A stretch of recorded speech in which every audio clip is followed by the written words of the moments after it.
বহুত লোক কষ্টতে আছে এই রোডের লেগে। আসসালামু আলাইকুম ওয়ালাইকুম সালাম।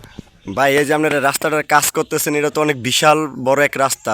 যে তো এটা কিভাবে করতেছেন? কি সরকারি কোনো অনুদানে নাকি আপনাদের এলাকার জনগণের মাধ্যমে? যে না, এটা আমাকে এই এলাকার এক মন সাহেব আছে, উনি মেম্বার রাস্তাতে দাঁড়াইছে, ওরার উদ্দেশ্যে আমরা এই কাজগুলা করতে আসি। উনি আমাকে বলছে, এই কারণে এই কাজগুলো আমরা ওনার উদ্যোগে করতে আসি।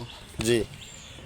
তো এখানে প্রায় কতজন পরিবার আছে, মানে কত মানুষ হইব?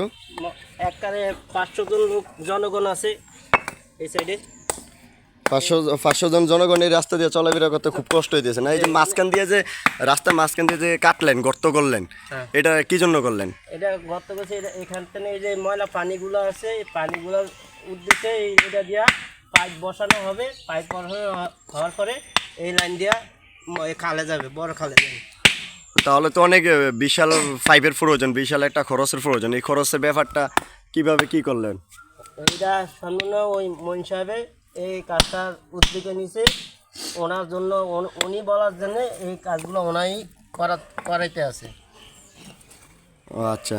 তো এই পানিগুলা কি সবসময় এনে জমে থাকে রাস্তার উপরে না? সবসময় এখানেই জমে থাকে। আর এই রাস্তা, এই যে পানি এই রাস্তার উপর দিয়ে আসে, বৃষ্টি হইলে অনেক জনগণের অনেক কষ্ট হইতে আছে এই রাস্তার জন্য।